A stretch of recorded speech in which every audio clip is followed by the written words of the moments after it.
Hello there, Seraphim17 once again. This is my Uncharted Brutal Difficulty walkthrough.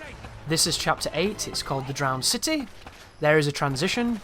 If you die on this fight, when you spawn back in, you're in the water, and there's people shooting at you from the ridge, which is interesting choice, I would say.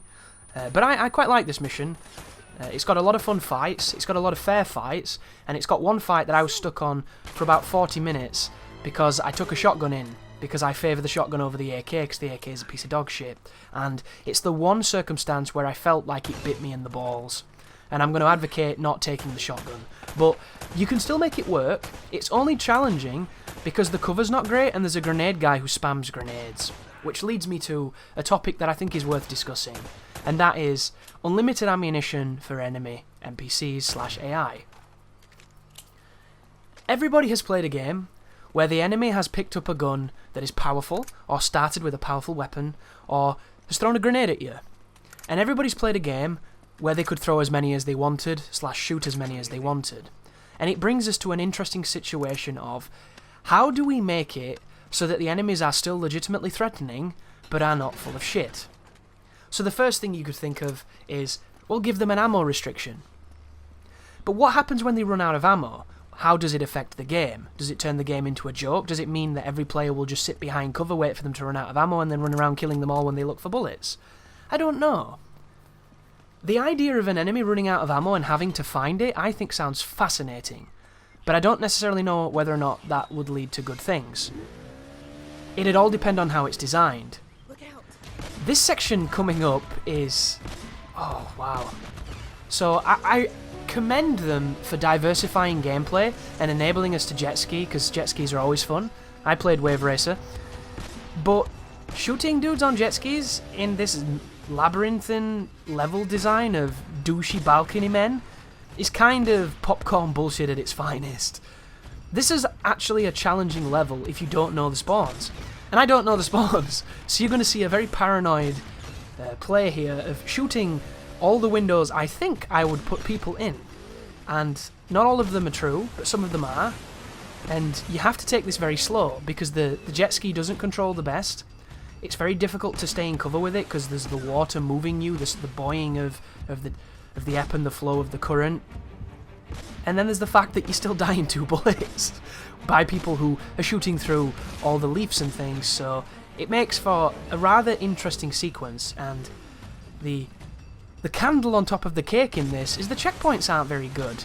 So there's a lot to do on solitary checkpoints, which is not a bad thing. It just means it's more taxing than I think it should have been, considering you don't have the best measure of control over this vehicle. Even though it doesn't control poorly, it's just you revving the engine on water, and you're fighting physics and things. It's momentum and all kinds of sciences that are happening, and it's not easy. It's not hard, but it's not easy. So it means it's kind of goofy. But I didn't have too many setbacks on this particular sequence, so neither should you. Well, be careful of that too. If you're trying to use the cover trick here and you don't do it successfully, you will take damage. But the damage is neutered when you think about it. This is a grenade launcher, for Christ's sake. You would be dead. You would be turned into pizza. So seeing as how this is going to be kind of long and you're just going to see me doing the same thing, I'm going to go back to the notion of enemies having to pick up ammunition. So I think a good design would be for the grenades, for them to have a bandolier on them that has grenades, and they have to pick the grenade off their bandolier before they can go into the throwing animation. Because not only would that telegraph that they're going to throw a grenade, and they kind of do, don't they? You see them doing the pin thing, and then you see them throw it. So they've already got an animation similar to that in the works, but it would be nice to see them actually take it off a belt and have it gone, so that you can see how many grenades they have, and it can alternate between enemies, and you can see when they don't have any more. And when they don't have any more, they don't throw any more grenades. I think that would be fine. However, I think to compensate, they should be godly with them. They shouldn't be able to cook them, because that's just too much. But I think when they throw a grenade, it should matter. It should always be a grenade that puts you in a bad spot. Because if they're only going to get 3 of them, they have to count. You can't have them throwing retard throws where they bounce off a wall and kill themselves, although I still think that should be a core mechanic, because the notion of them fucking up is wonderful. Infallible AI is easy to design, because a machine is already perfect. fallible AI is difficult, it's nuanced, it's character, it's wonderful, and that's what we should strive towards. So the AI making mistakes, I think, is great. But it would be definitely interesting with the grenades. Grenades are a hit and miss thing. There's many grenades that have been spammed at me in video games where I felt like it was douchey. Other times I felt like it was fine. You know, it all depends on the game, I think. In Uncharted, I've never had a problem with grenade spam. In World at War, grenade spam is ludicrous. So, two different types of games though, two different design philosophies. But enemies needing ammunition. It'd be interesting, wouldn't it, watching them run to the corpse of a dead friend and strip the magazine from his weapon and put it in their own. That would be really interesting to see. Or, when they know they're out of ammunition, they could go into like a suicide mode where they just go ridiculous, they pull a knife out and they charge you. That could be cool. Like, look at Ninja Gaiden 2. When you delim an enemy, they become more dangerous. Even though you can press one button to kill them, they can grab you and they can suicide and kill you. So it makes you respect the cripple guys, basically, the dismembered fellas, and it makes them lethal, even though they are kind of, you know, laughable. They're a little bit like the Creeper in Jeepers Creepers 2 at the end, where he does that stupid jump section that's ridiculous and ruined that film. But it was funny, even if it might have been unintentional. I could never tell if that was meant to be stupid or if it was just stupid. But it'd be interesting to see. I like the idea of them running out of ammo and rushing you. And I like the idea of different tiers of enemies having more ammunition. But that leads to a whole host of new mechanics though, doesn't it? Like, can you imagine if you could see the clip on their outfit, the bandolier, and you could actually shoot it and damage it so that it wouldn't fit in their gun? So that's funny. By using good aim and superior aim and awareness, you could essentially destroy their reloads and make them rush you. That could be cool. But it needs to not be exploitable. Like, the more difficult enemies should probably have their bandoliers, you know, on their bum pocket or on their hip or something at the back. You know, a little bit like the radios from Metal Gear Solid 2, where you could neutralise the radios and the enemies couldn't use the alarm. That's such a good idea, and it'd really resonate with other things. Like, I do like the idea of enemies calling reinforcements, but I can't stand it done poorly, and so many games do it badly. Like, look at fucking God Hand and that stupid electric wizard boss. The moment that dude does the animation to call buddies, he calls them, even if you interrupt it, and that's not how the game should be. He should have to do the full animation to get friends. He shouldn't start it and they immediately spawn. That's bullshit. And speaking of bullshit, Mr. Vietnam there, he's going to kill you a few times on this corner because he has this gift of bending bullets. He could literally shoot the wings off a fly, that tosser, so kill him with extreme prejudice, and then push around here because there's a grenade launcher guy on the balcony, and there's that fella there with the pistol. How the hell am I alive?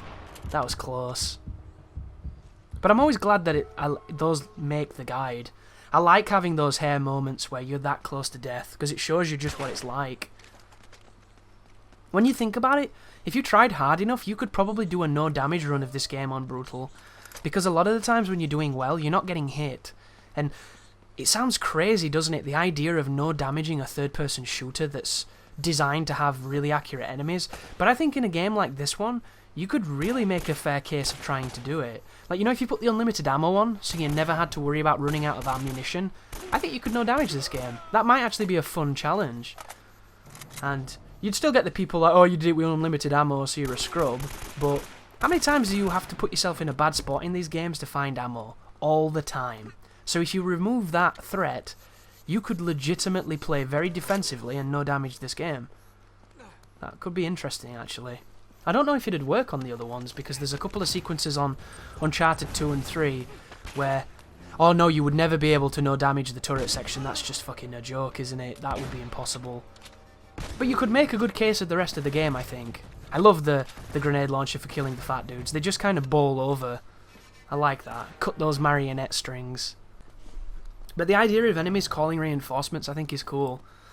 But it has to be exploitable by the player to stop it. You know? It can't be something that's immediate, instant and unfair, because then it just becomes tedious. There's nothing worse than doing a fight and then the last guy calls to his friends and you get an extra spawn. It's really tedious. This is tricky, this too, because the cover's not the best pushing forward here, and it's really easy to get rushed. You're going to notice I do not want to go to that archway in front of me, that doorway there, because I've died already. Just because of the nature of how many enemies there are on the other side of that room, and just how dangerous they can be when you you know, you try and look to find them, because if you think about it, Brutal is at its most challenging when you don't know where the enemies are. The moment you lose track of an enemy is when the game becomes very difficult, because you have to play the cat and mouse bullshit of trying to find them. And they know where you are, so they know. You know, they're just like Tom Cruise at the accident site, they just know. But I'm going to use the cover here and do some Uncharted 4 techniques, which is, if you don't know, hanging on Uncharted 4 is the most powerful piece of cover you will ever find, because the rest of the cover is very untrustworthy. But the music tells me that it's over, even though I do not believe it, so I'm going to tentatively double check, and then I'm going to probably push towards the door. All I'm doing there is the camera adjusts when you aim up, so by aiming up I get to see a little bit more, I get a little increased visibility. Did you see him? See what I mean? You think it's done, don't you? We've been programmed for audio design to tell us when the fight's over. It lies. It lies. And this was at the point when it wasn't kind of like a standardized archetype, so I can completely forgive the game for not understanding the simple tenet of when you hear a noise, everything's done. So you can definitely forgive it, but it would be nice for it not to do that. Because I think they did that, didn't they, in the more recent games? I think they made it so that when the sound does play and everybody starts talking, you don't get shot by random insurgent hiding behind a tree. Who's always going to get you, because he's fantastic like that. But the third-person shooters coming out recently, there's none. You notice that? There is barely any third-person shooters. We had Uncharted 4, which was a great game, and everybody had fun with it. But since then, I haven't really seen too many third-person shooters. And it sucks, because I really like this kind of game, which is why I'm so excited for ReCore. Because while technically not like this, it is a third-person shooter. I'll be careful here, guys. When you get to the other side of this, it spawns one dude who's super cheeky, and he did kill me, so there's... look at it. I hate that kind of spawn. It's easy to counteract when you know it's coming, but you know when you forget? It becomes really interesting when you forget. And I forget everything, because I'm terrible like that. But here is another Mash Y section, and then it transitions to the next chapter, so that's the end of the video, guys. But this wasn't the level with the super difficult bit. It's coming up later on, so I apologise for that. I completely forgot. But thank you for watching, and you take care now.